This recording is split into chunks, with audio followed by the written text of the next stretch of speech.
Bismillahirrahmanirrahim. Assalamualaikum warahmatullahi wabarakatuh. Apa kabar anak-anak? Semoga kita semua selalu diberikan kesehatan oleh Allah Subhanahu wa Ta'ala. Amin. Baiklah, kembali lagi kita di pelajaran pendidikan agama Islam dan budi pekerti. Sebelum kita mulai materi, alangkah baiknya kita bersama-sama membaca basmalah. Bismillahirrohmanirrohim. Materi kali ini yaitu tentang meraih kesuksesan dengan optimis, ikhtiar, dan tawakal.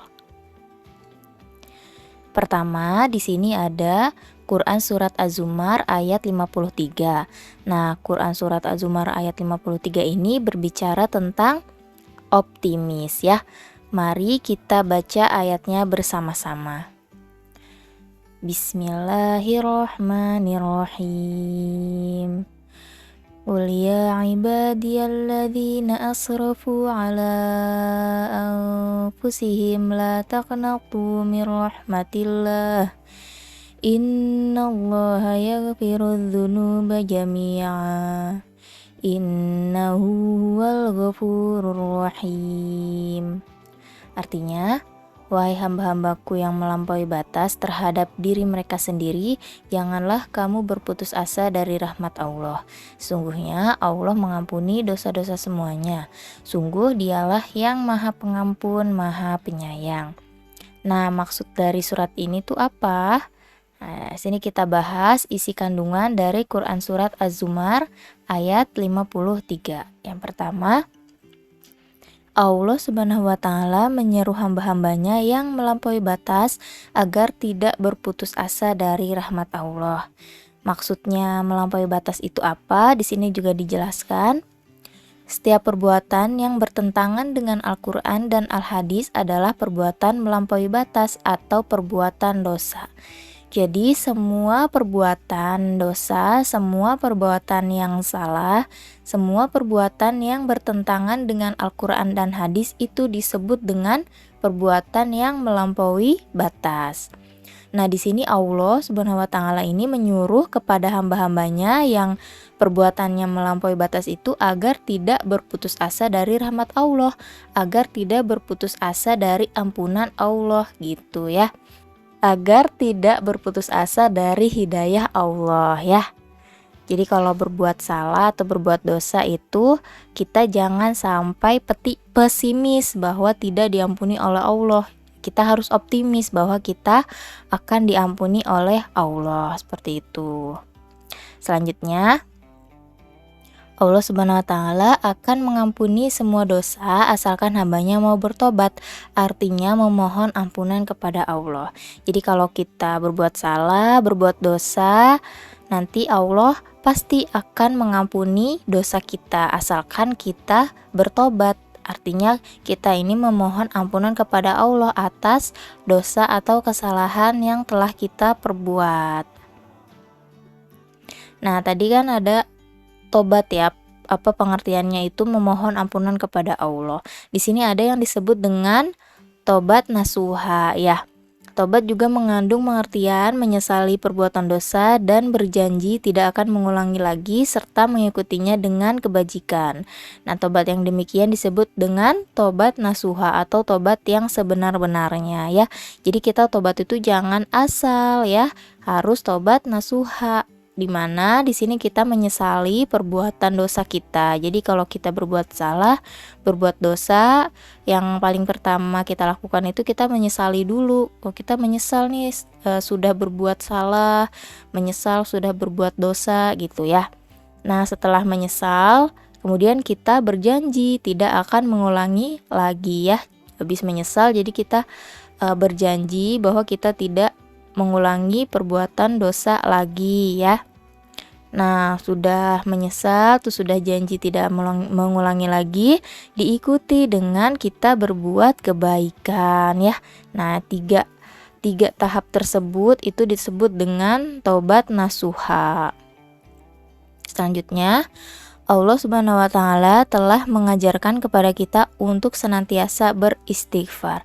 Jadi kalau kita berbuat salah atau berbuat dosa, di sini Allah menyuruh kita untuk beristighfar ya, astagfirullahaladzim ya. Nah, dosa kepada Allah Subhanahu wa taala bisa diampuni dengan cara membaca kalimat istighfar. Kalau kita berbuat dosa kepada Allah, langsung kita bisa diampuni dengan kita membaca istighfar ya.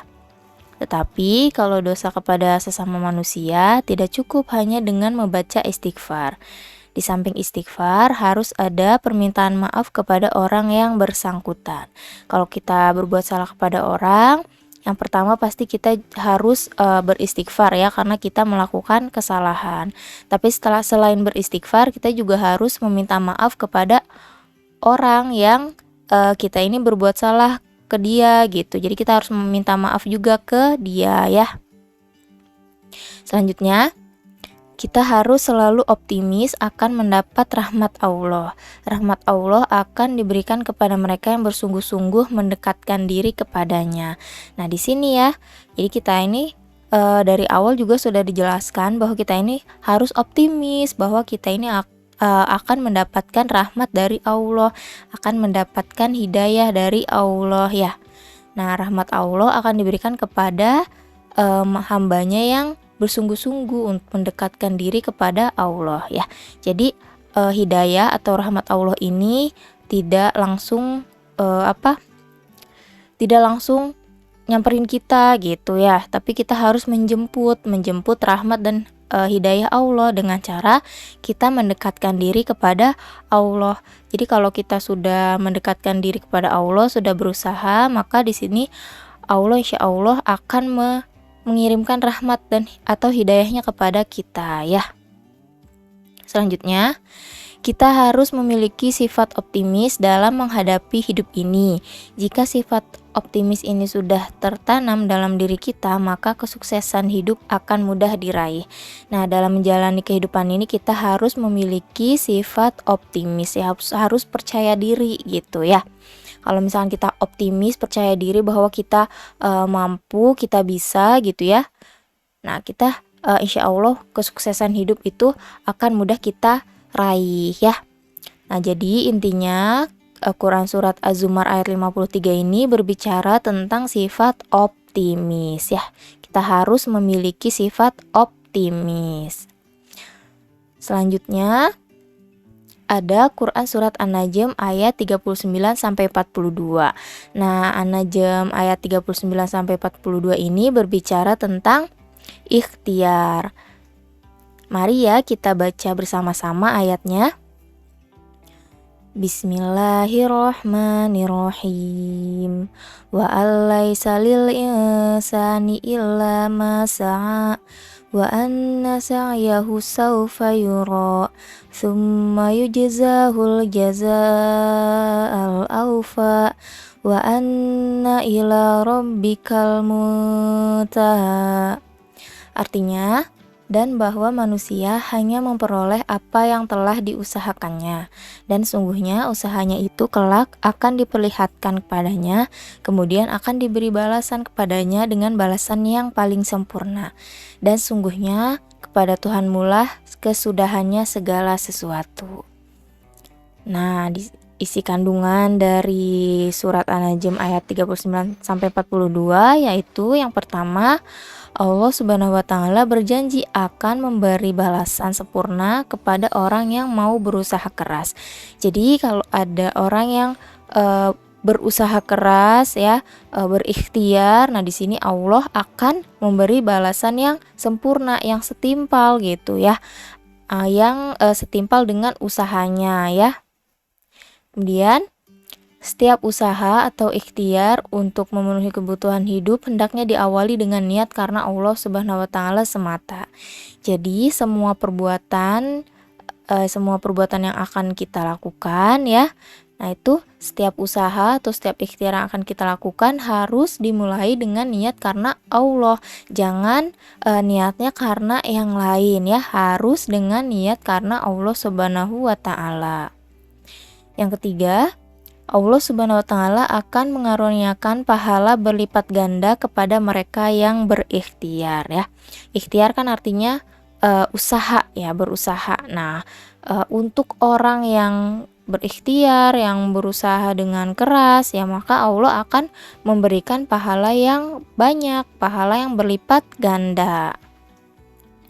Selanjutnya, dengan ikhtiar sekuat tenaga dan niat yang benar serta berdoa kepada Allah, kesuksesan hidup akan mudah dicapai ya.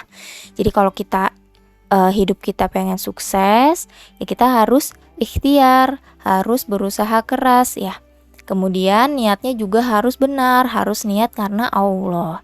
Kemudian selain kita ikhtiar dan niat karena Allah, juga kita harus berdoa kepada Allah. Insya Allah, Allah akan memberikan kesuksesan kepada kita ya. Selanjutnya, untuk meraih surga, seorang hamba perlu ikhtiar sekuat tenaga, diantaranya melaksanakan perintah Allah dan menjauhi larangannya. Nah, tadi juga untuk kesuksesan hidup kan kita juga wajib ikhtiar. Nah, di sini untuk meraih surga pun kita juga harus ikhtiar sekuat tenaga, ya harus usaha. Kalau kita mau masuk surga, kita harus berusaha. Usahanya seperti apa? Ya, usahanya kita melaksanakan perintah Allah dan menjauhi larangan Allah ya. Kalau kita sudah ikhtiar sekuat tenaga untuk melaksanakan perintah Allah dan menjauhi larangan Allah, insya Allah ya, tuh ya, di sini juga sudah diterangkan kan ya, insya Allah surga bisa kita raih ya. Jadi intinya surat An-Najm ayat 39-42 ini membicarakan tentang sifat atau sikap ikhtiar ya, berusaha ya. Selanjutnya ada Quran surat Ali Imran ayat 159. Nah, surat Ali Imran ayat 159 ini berbicara tentang tawakal. Mari kita baca bersama-sama ya. Bismillahirrahmanirrahim. Fabima rahmatim minallahi linta lahum walau kunta faddan ghalidhal qalbi lanfaddu min hawlik fa'fu anhum wastaghfir lahum wasyawirhum fil amr fa idza azamta fatawakkal 'alallah innallaha yuhibbul mutawakkilin. Artinya, maka berkat rahmat Allah, engkau Muhammad berlaku lemah lembut terhadap mereka. Sekiranya engkau bersikap keras dan berhati kasar, tentulah mereka menjauhkan diri dari sekitarmu. Karena itu, maafkanlah mereka dan mohonkanlah ampunan untuk mereka dan bermusyawarahlah dengan mereka dalam urusan itu. Kemudian, apabila engkau telah membulatkan tekad, maka bertawakallah kepada Allah. Sungguh Allah mencintai orang yang bertawakal. Nah, isi kandungannya dari surat Ali Imran ayat 159 yang pertama, Allah Subhanahu wa taala menyatakan bahwa Rasulullah Shallallahu alaihi wasallam memiliki kepribadian yang lemah lembut, santun dan berbudi pekerti luhur. Nah, di sini Allah sendiri ya yang berkata atau yang menyatakan kalau Rasulullah ini memiliki kepribadian yang lemah lembut, santun dan berbudi pekerti luhur. Maka tidak salah bahwa Rasulullah itu adalah suri tauladan bagi kita semua. Yang kedua, Islam mengajarkan kasih sayang kepada sesama. Sikap santun dan lemah lembut harus ditunjukkan dalam pergaulan sehari-hari.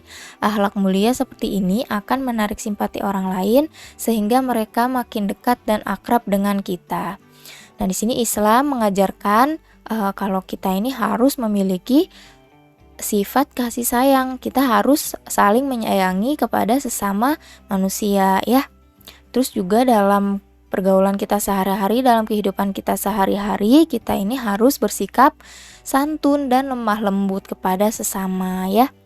Nah, kalau akhlak mulia seperti ini ya, santun, lemah lembut dan kasih sayang ini akan menarik simpati orang lain sehingga orang lain tuh jadi senang sama kita dan orang lain bisa akrab sama kita ya.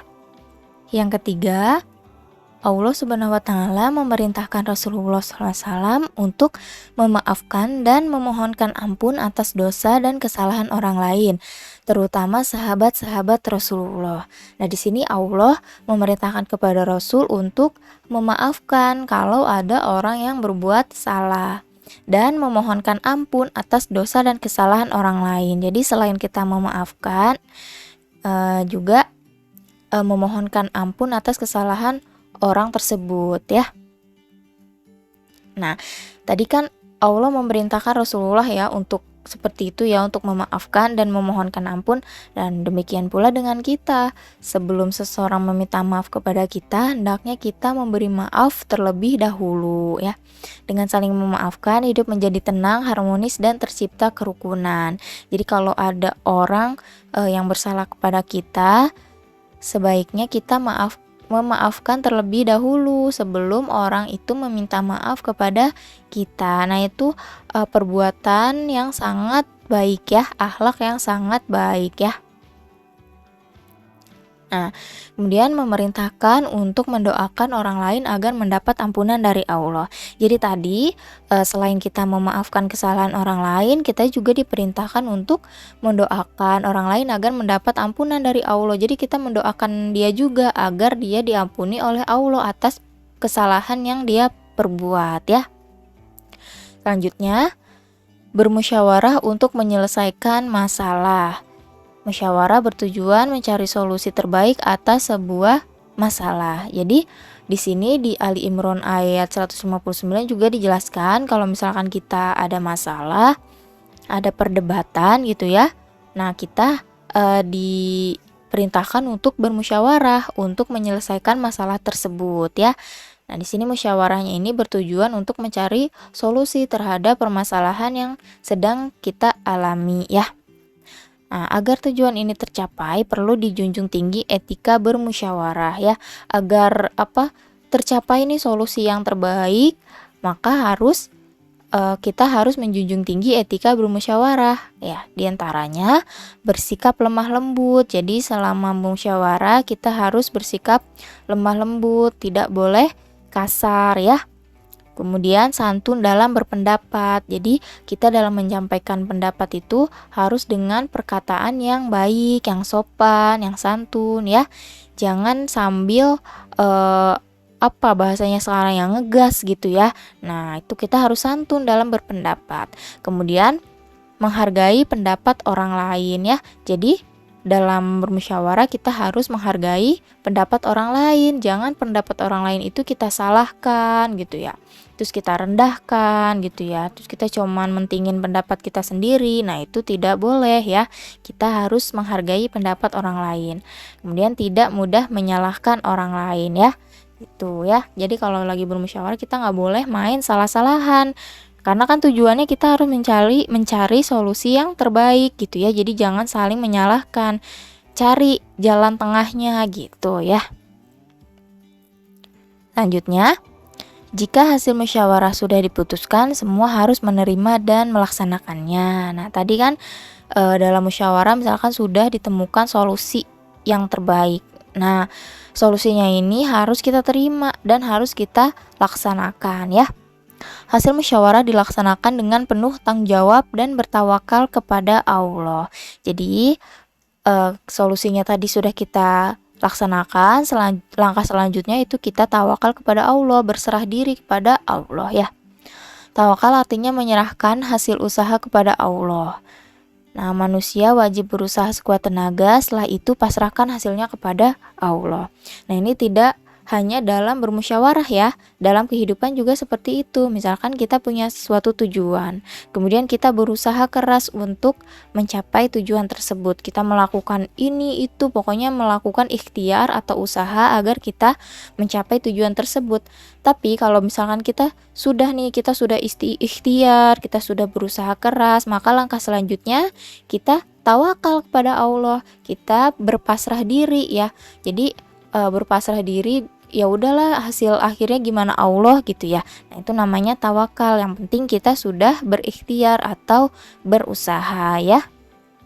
Intinya surat Ali Imran ayat 159 ini berbicara tentang tawakal atau berserah diri atau pasrah kepada Allah Subhanahu wa taala. Baik, mungkin cukup sampai di sini materi kita kali ini. Semoga bermanfaat untuk kita semua. Ibu mohon maaf apabila ada kata-kata ibu yang salah. Terima kasih atas perhatiannya. Ibu akhiri. Wassalamualaikum warahmatullahi wabarakatuh.